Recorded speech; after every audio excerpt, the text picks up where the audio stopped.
এছাড়াও যে তথ্যটা আমাদের কাছে এসেছে লাস্ট মোমেন্টে, প্ল্যান বি যেটা রয়েছে, সেই প্ল্যান বিতে রয়েছে যে যদি পরিস্থিতির অবনতি ঘটে, পাকিস্তানের পরিস্থিতির অবনতি ঘটে ঘটে সেক্ষেত্রে যতজন ফরেন ক্রিকেটার আছে।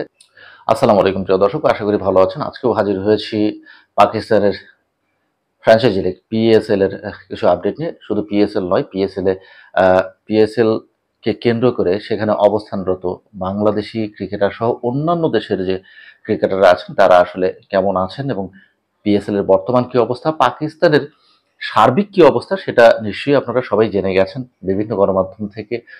পাকিস্তানের সাথে এই মুহূর্তে ভারতের যে একটা সাংঘর্ষিক অবস্থা চলছে সেটা কিন্তু আসলে চলমান।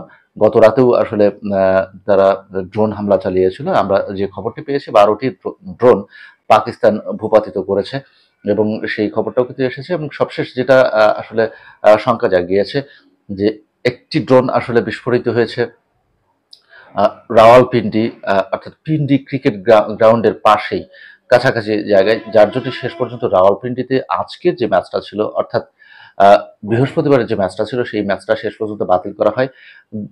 বেলা 12টা নাগাদ ম্যাচ বাতিল করা হয় এবং সেখান থেকে ক্রিকেটারদেরকেও সরিয়ে নেওয়া হয়। সরিয়ে নিয়ে শেষ পর্যন্ত লাহোরে পিসিবিতে আসলে বৈঠক করা হয়। বিকেল 4টা নাগাদ সেই বৈঠকটা বসে। সেই বৈঠকে উপস্থিত ছিলেন পাকিস্তান ক্রিকেট বোর্ডের উচ্চ পদস্থ কর্মকর্তা এবং বোর্ড পরিচালক থেকে শুরু করে স্পন্সর কোম্পানিগুলো, তারাও কিন্তু বসেছিল এবং তারা শেষ পর্যন্ত একটি সিদ্ধান্তে উপনীত হয়েছে যে পিন্ডি ক্রিকেট গ্রাউন্ডে যে ম্যাচটি আসলে বাতিল করা হয়েছে, সেই ম্যাচটির যারা টিকিট কিনেছিলেন তাদেরকে টাকা ফেরত দেওয়া হবে এবং যারা আসলে সেই ম্যাচটি পরবর্তীতে অনুষ্ঠিত হবে অন্য কোনো গ্রাউন্ডে, এই টিকিট দিয়ে সেই ম্যাচও দেখা যাবে। আসলে আমাদের কনসার্ন ওই জায়গাতে না, আমাদের কনসার্ন হচ্ছে আমাদের দুজন ক্রিকেটার রয়েছেন সেখানে, নাহিদ রানা এবং রিশাদ হোসেন।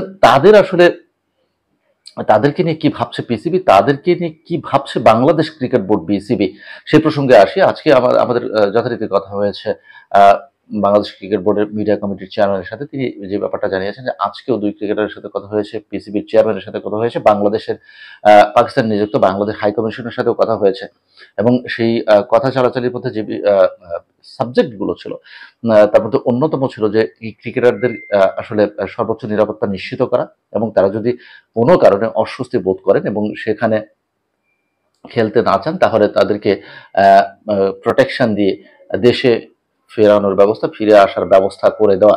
সবচেয়ে গুরুত্বপূর্ণ যে বিষয়টি হচ্ছে একটা প্ল্যান এ আপাতত এটাই যে পিন্ডি ক্রিকেট গ্রাউন্ডে কোনো ম্যাচ থাকছে না এখন থেকে। পরবর্তী ম্যাচগুলো লাহোরের গাদ্দাফি স্টেডিয়ামের দিকে স্থানান্তরিত করা হবে, সেরকম একটা আভাস কিন্তু আমরা পেয়েছি। এছাড়াও যে তথ্যটা আমাদের কাছে এসেছে লাস্ট মোমেন্টে, প্ল্যান বি যেটা রয়েছে, সেই প্ল্যান বিতে রয়েছে যে যদি পরিস্থিতির অবনতি ঘটে, পাকিস্তানের পরিস্থিতির অবনতি ঘটে সেক্ষেত্রে যতজন ফরেন ক্রিকেটার আছে চার্টার প্লেনে করে তাদেরকে নিয়ে আসা হবে দুবাই এবং দুবাই থেকে যে যার দেশে ফিরে যাবেন। আমি আবার বলছি যে পাকিস্তানের এই মুহূর্তে প্ল্যান বি, পিসিবির প্ল্যান বিতে রয়েছে সমস্ত ফরেন ক্রিকেটারকে চার্টার প্লেনে করে দুবাইয়ে স্থানান্তর করা এবং সেখান থেকে ক্রিকেটাররা যার যার দেশে ফিরে যাবেন। এটাই হচ্ছে তাদের প্ল্যান বি।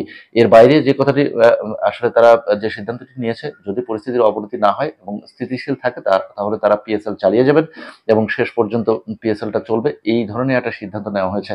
এবং সন্ধ্যা নাগাদ বাংলাদেশ ক্রিকেট বোর্ড বিসিবি থেকে আজকেও একটা প্রেস রিলিজ দেওয়া হয়েছে। সেখানে যেমনটি বলা হয়েছে দুই ক্রিকেটারের নিরাপত্তা নিশ্চিতের জন্য অনুরোধ করা হয়েছে। বাংলাদেশ হাই কমিশনের সাথে কথা হয়েছে, পিসিবির চেয়ারম্যানের সাথে কথা হয়েছে। বিসিবি সার্বক্ষণিক নজর রাখছে এই বিষয়টার উপর। এবং আরো একটি বিষয় বলা হয়েছে বিশেষ করে যে এই আমাদের ক্রিকেটাররা যদি খেলতে না চায় তাহলে যেন তাদেরকে ফুল প্রোটেকশন দিয়ে দেশে ফেরার ব্যবস্থা করা হয়, সেই অনুরোধটি করা হয়েছে। এটা জানানো হয়েছে বিসিবি থেকে, বাংলাদেশ ক্রিকেট বোর্ড থেকে। আপাতত যেটা খবর সেটা হচ্ছে যে যদি প্ল্যান বিতে যেতেই হয় পাকিস্তানকে, অর্থাৎ যদি স্বাভাবিকভাবে পিএসএল আর চালানো না যায়, অর্থাৎ এরকম ড্রোন হামলা যদি হতেই থাকে হওয়ার হামেশা, তখনই কিন্তু আসলে প্ল্যান বিতে যাবে পাকিস্তান ক্রিকেট বোর্ড। আর প্ল্যান বিতে যেটা রয়েছে তা সমস্ত ফরেন ক্রিকেটারকে একটা চার্টার প্লেনে করে দুবাইয়ে স্থানান্তর করবেন এবং দুবাই থেকে যে যার দেশে ফিরে যাবেন। আপাতত আজকের মতো এটাই ছিল আপডেট, এবং পরবর্তীতে এই আপডেট আসলে যখনই পাবো তখনই আপনাদেরকে জানানোর চেষ্টা করব। আর হ্যাঁ, বাংলাদেশে একটা সফর করার কথা রয়েছে পাকিস্তানে।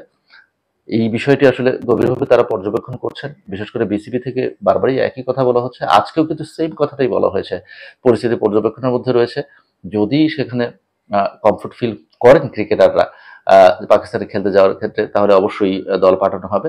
একই সাথে সেই কমফোর্ট ফিলের অন্যতম যে কারণ সেটা হচ্ছে নিরাপত্তা। সর্বোচ্চ নিরাপত্তা নিশ্চিত হলে এবং পরিস্থিতি স্বাভাবিক হলে তবেই সেখানে যাবে বাংলাদেশ ক্রিকেট দল। এর মধ্যে কিন্তু গুঞ্জন উঠেছে বাংলাদেশের ক্রিকেটারদের মধ্যে কেউ কেউ এরকম পরিস্থিতিতে পাকিস্তানে সিরিজ খেলতে যাওয়ার ব্যাপারে অনাগ্রহ প্রকাশ করেছে। ধন্যবাদ সবাইকে।